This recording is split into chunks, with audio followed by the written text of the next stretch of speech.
Betty immediately turned on Harry. That's a lie and you know it, Harry. Nikki would never do that to Tom and the twins. It has to be a lie. Tell him, Tom. Tom simply handed the letter that Nikki had left to Betty and watched as she read it. She read it twice before she looked up at Tom. So you cheated first? You were the one that caused her to do that thing? You have the nerve to divorce her because she tried to get back at you for cheating? How could you? The problem is, Betty, you're doing exactly what she did. You believed something bad of me without even giving me a chance to tell my side. I trusted Nikki to be faithful to me, as I was to her. I never did what she was told I had done. Harris admitted that he lied to her just to get her to sleep with him. He failed, but he tried. I called home to tell her of my promotion on the day she wrote this letter.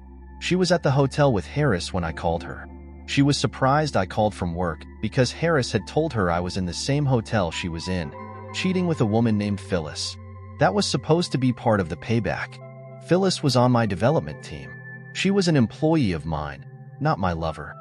The accident occurred because she and Harris were trying to get home before I did to get to that letter before I could see it. You see, her guilt drove her to try to stop me from seeing what she intended, and Harris's deceit caused the whole thing. He almost killed her, just to sleep with her. Betty was listening with a look of shock on her face. She had known Harris as long as Nikki and I had been dating, and she was taken back by the fact that he could do what he had done. She was shaking her head as if to deny it. A tear had started to fall from her eye, and she grabbed Harry's hand as if to maintain her grip on reality. How can I believe you when you say you were not guilty of what Nikki thought you were? You could lie now, and no one would know the difference. You are lying, aren't you? She had a look of triumph on her face, thinking still that Nikki was innocent and I had driven her to this evil. I handed her a letter from Harris, dated on the last day of his life. I kept the envelope it came in. It was clearly postmarked, and he signed the letter. It was delivered to me at my office 4 days after he had died. I found it when I went back to work following the funeral. It was one of the details my acquaintance had taken care of. After reading the letter, Betty made no more attempts to try to dissuade me in my divorce. I named her the administrator of Nikki's affairs, and she and Harry became guardians while she remained in a coma. I had transferred responsibility for health questions to Harry and set up a trust fund with the insurance settlement from Harris's insurance company to cover all expenses so that they would not have to worry. She would be cared for as long as she was in the coma. It was just about a week after Shelley moved in that things began to happen. One evening after Shelley put the twins to bed, she came into the family room wearing only a robe and slippers. She had obviously just showered since her hair was wet, and she had on no makeup. She sat down across from Tom and watched him as she combed her hair out. The longer she watched him, the more nervous he became. You look tired, Tom. You've been working nonstop and you look tense. I could do something about that if you wanted me to. She just smiled and continued to brush her hair.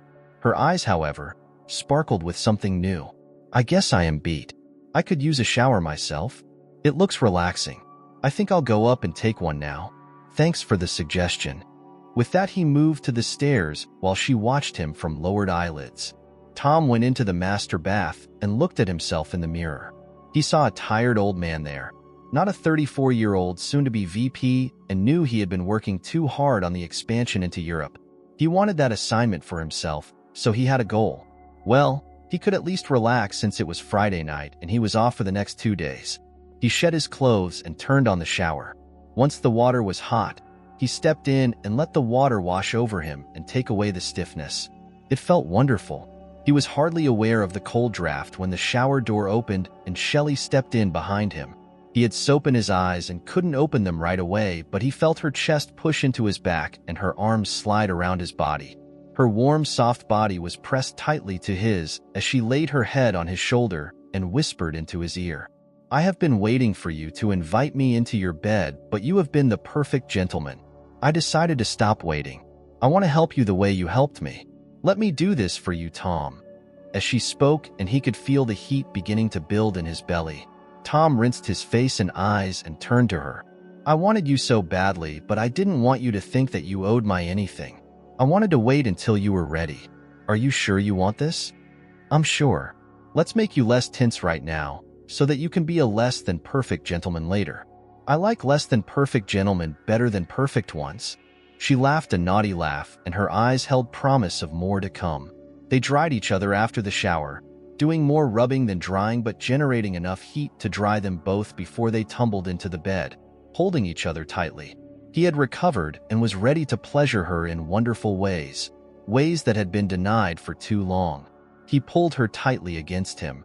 He moved her away and had her roll over onto her stomach. She was really beautiful when she was in heat. Shelley gave him forgetfulness that night. He forgot for a while his part in Harris's deed and his wife's failure to trust. Her failure was more of a weight on him than he had expected. He still had no idea how he could forgive her for that. In the meantime, he used Shelley for his needs, knowing that she expected little from him other than comfort in time of need, that he could give and more. With Shelley taking care of the home and the twins, Tom had more time to put his talents to work earning the trust and respect of George Turner. Time passed happily as he saw the project coming together. He had been making tremendous strides in making the startup a reality until one day George called him into his office. "There is no doubt that you are the man for the European expansion enterprise, Tom. It is high time that we moved you over there full-time to begin to bring this to a successful conclusion. I would like to offer you the position of Vice President of European Operations effective immediately. I would expect you to pick your team, make all of the arrangements, and move to Brussels effective as soon as possible. Will you accept?" "Gladly and with gratitude. It is no secret that this is what I have been working for. I can probably be over there within 45 days. I'll start on the plans right away." After a few more words and thanks, Tom left George's office and went home to begin taking the first steps. It was important to do this right, and he had been making plans for some time. Tom first spoke to Shelley, telling her of the assignment and that it would mean moving to Brussels, Belgium with the twins. He told her that she was welcome to come with them just as things were now. No change and no expectations. He wanted her to come, but he did not want a wife or mother for his kids. The choice was hers, and she wanted time to consider it. Next, Tom spoke to Nikki's parents. Now that they knew the whole story, he wanted to proceed with the divorce. He had thought endlessly about her part in the whole charade, and he kept coming back to the lack of trust that she displayed, both for doubting him and for expecting that he could forgive her transgressions even when she felt she had reason. Try as he might, he could not forgive her for that. He told them of his anger not at what Nikki was planning on doing, but that she had so little trust in him that she believed he was capable of doing what she was told. He was also hurt by her failure to come to him instead of believing the worst without giving him a chance to defend himself.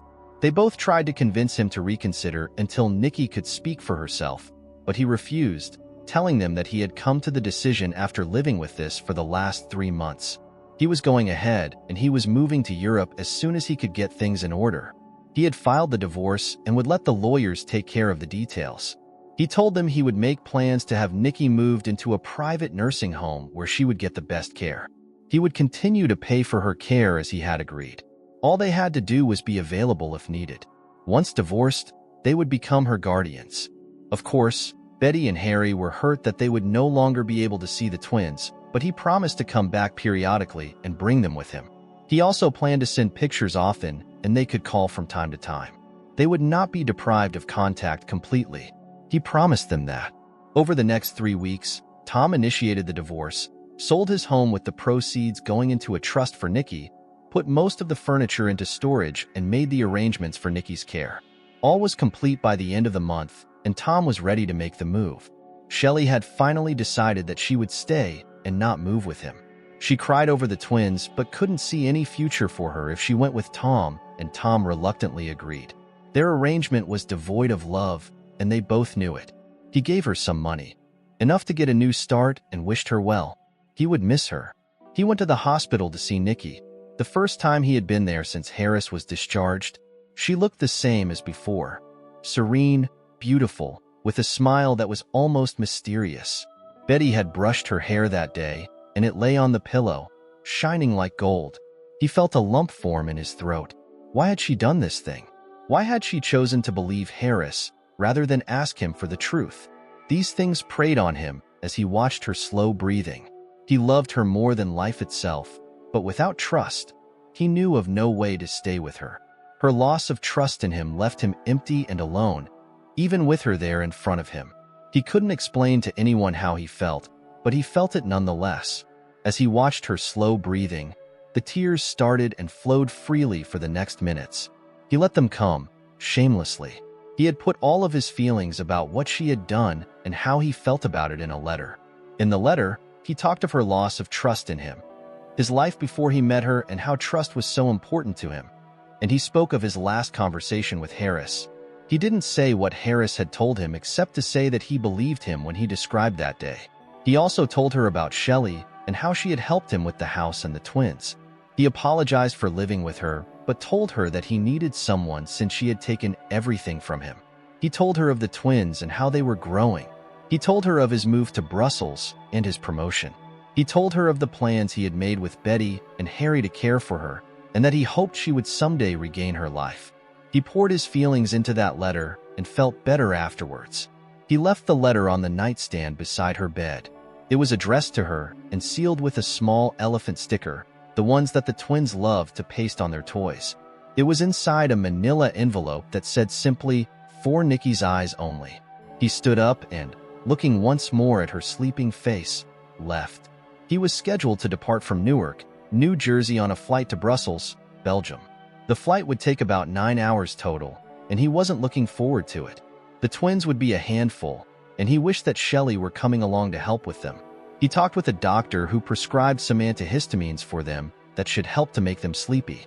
Maybe that would do some good and make the trip a little less hectic.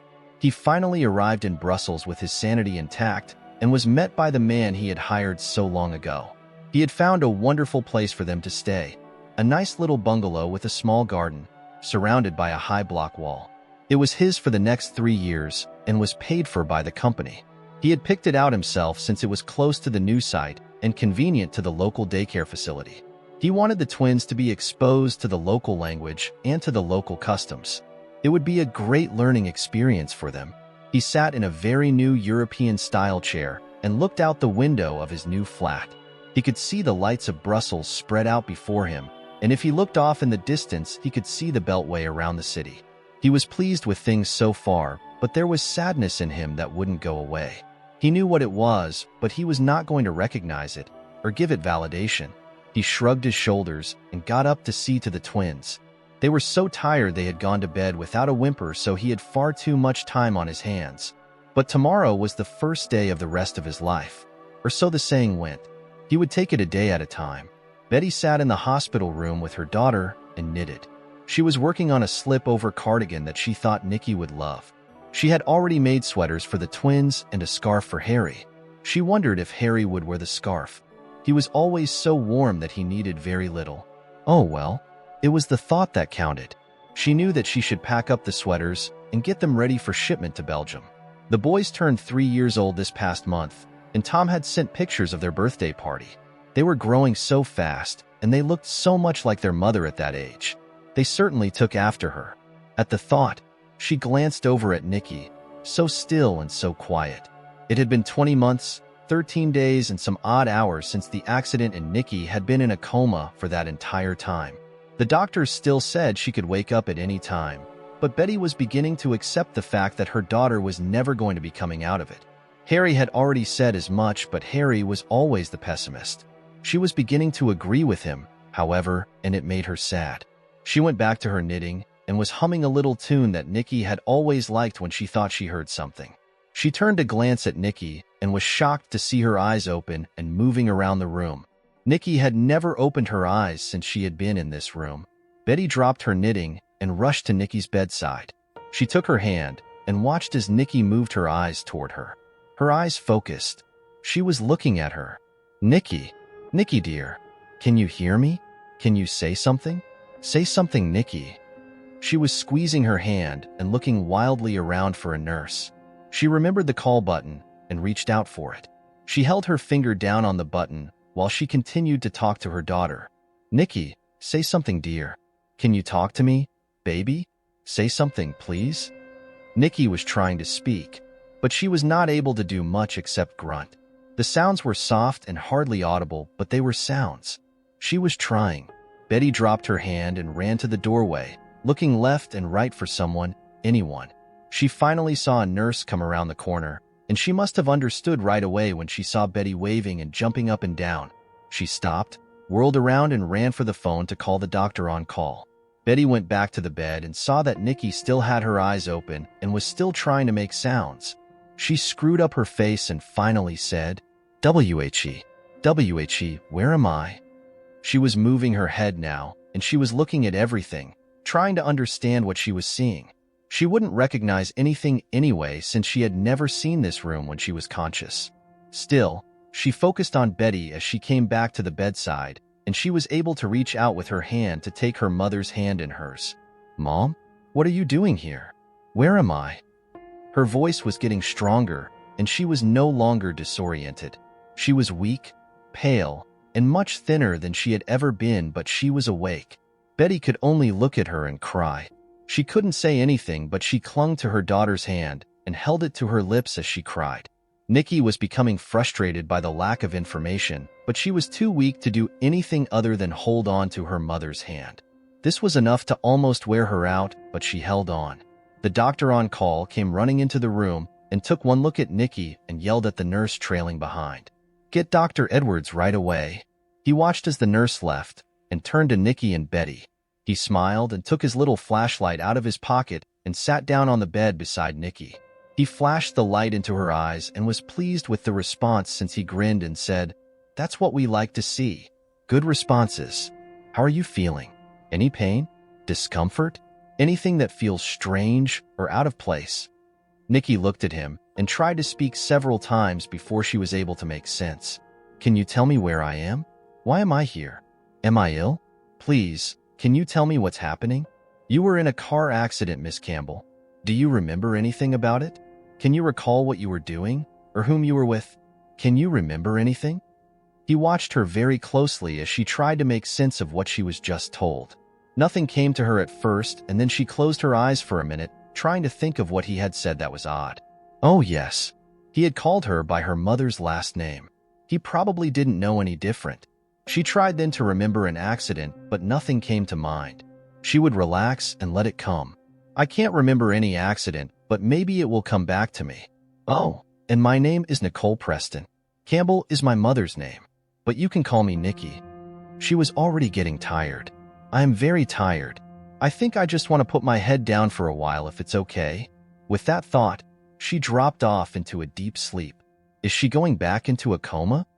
Betty was afraid that Nikki was leaving them again. She still had her hand and wasn't going to let go till she knew Nikki was okay. She is just sleeping now. This is normal. She will be very tired for some time until she builds her strength back up. That will take time, but she is on the way now. I think you will see steady improvement now. Congratulations. He made some comments on the chart at her bedside and turned to leave when he stopped and said, "What did she mean that her name is Preston? The only name we have in her records is Campbell, the same as yours. She is not married, is she?" She was married at the time of her accident, doctor. Her husband divorced her, and we had her name changed back to her maiden name for insurance purposes. She doesn't know about that yet. I don't know how to tell her either. I'll want to talk to Dr. Edwards and with Harry, my husband. What kind of man would divorce his wife when she was in a reversible coma? He must be a real S-bag. With that, he left the room mumbling to himself. Betty packed up her knitting and left the room to call Harry. She had to let him know that Nikki was out of her coma and he had to come to the clinic as soon as possible so that he could help her decide how to tell Nikki about Tom and the divorce. She didn't know how much to tell her now. How much could she take? It was all so confusing. As it was, Nikki slept through the night and Betty and Harry went home for some much-needed rest before the next day. It was sure to be a terrible one for Nikki, and they had to be ready. Nikki woke up in a strange bed in a room that she didn't recognize. She remembered her mother being here and a doctor asking her about an accident.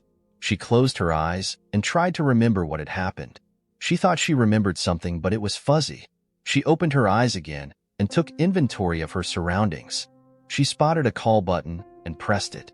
She seemed to be much stronger this morning, and that was a good sign. She pressed the button again in impatience and was almost ready to yell out loud when a tall black male nurse walked into the room. "Good morning, Miss Nikki. It's so good to see you awake after all this time. You all have been asleep for some long time. Welcome back to the world. Can I get you some breakfast?" Doc said you could have juice, some toast, and maybe some jello. Always good to get some jello. I am starved, so, yes, some breakfast would be great. You said I have been asleep for some long time? How long is some time? Nearest I can tell, you've been sleeping somewhat over a year and a half. Maybe a little longer. Hard to be exact since they brought you here just a year ago from the hospital. He left to get the breakfast without seeing the shock on Nikki's face. A year and a half or even longer. What the hell had happened? Where was her mother and where was Tom? They had to have told him that she was awake. Her mother was here last night and she would have told him, wouldn't she? She was still struggling with this news when a small, bald man in a doctor's jacket walked in. He smiled when he saw her awake. Good morning, Nicole. How are you feeling? We are so happy that you decided to rejoin the world. Is Sam getting you some breakfast? I thought I saw him leaving the room. We'll take good care of you until he gets back. With that, he began to do all of the normal things a doctor does. Pulse, heartbeat, temperature, and blood pressure. He puttered around with these things for the next 5 minutes while she struggled with strange flashes of memory spinning around in her head. She finally could take no more and grabbed his hand. He turned to look at her in surprise as she began to ask him those questions that were clamoring in her head for release. How long have I been unconscious? How long? Well, it's been just over 20 months. You were hurt in a car accident and you had severe head trauma. The swelling went down some time ago, but you didn't wake up as we had hoped. You have been here at this facility for just over a year. Where is my husband? Has he been notified that I am awake? Is he coming to see me? The doctor expressed some surprise at her question. I'm sorry, but I am not aware of a husband. My records indicate that you are divorced and have your maiden name of Campbell. I know of no other people that are to be notified beside your mother and father. What about my children? I have twin boys. I want to see them. Please. Nikki began to cry, not understanding any of this. Divorced? No husband? Her name was Campbell and not Preston? None of it made any sense. None. Please, Miss Campbell, please calm down. Your mother has been notified and she is on her way here. She can no doubt answer most of your questions, far better than I. The doctor was concerned that she become too agitated this close to her awakening. He called the nurse to bring a sedative, although a mild one. He had to keep her calm until she could get stronger. Her heart had not been working hard for so long that it would take some time to get her back to a functional level of strength. Physical therapy was absolutely necessary, and he wanted to speak to her mother and father about that. He hoped that they would be here soon. I can't calm down until I know what's happened. You have to tell me. Someone has to tell me. Please, please, where are my sons? Nikki began to cry and pound her fists on the bed covers. She was too weak to do anything else, and she had to know what had happened. She felt the sedative begin to course through her veins and, in spite of herself, she began to drift in that twilight place where problems were still present, but not worth the time to worry about them. She finally just let go and drifted away to a quiet place. She could spend some time there until things were clearer. As the doctor watched her pulse rate slow and her heart rate drop back to normal, he sighed a sigh of relief. He would prescribe a mild sedative and keep her on it for a while. It would not do to have her agitated at this point. He would speak to the mother as soon as she came in. It was just past 7 o'clock in the evening when the phone rang. Tom heaved a sigh and pulled himself out of his recliner to answer. It had been a long day, and the negotiations with the freight line operators had not gone well. He was worried that the costs could be well over his estimates. But that was for tomorrow. Tonight, he just wanted to rest and discuss the world of toys and games with his twins and gain a new perspective through the eyes of a 4-year-old. This is Tom Preston. Tom, it's Betty. Nikki is awake. She's awake, Tom, and she is going to be fine. She woke up today when I was there, and she is going to be okay. Can you believe it? Tom listened to Betty while his mind worked overtime. Nikki was awake? How long had it been? Had it been almost 2 years? He had almost forgotten. Had she remembered everything? Had she read his letter to her? Too many questions and too much information. He didn't know how he felt about this and wondered if maybe it wasn't better if she had never awakened. That's great news, Betty. You must be very happy. How's Harry taking it? We're both so happy. I thought you would want to know. Are you coming home with the twins to see her? When can you get here? Tom was jolted for a minute. Go to the States? Why would he do that, and why would Betty think he would? It was crazy.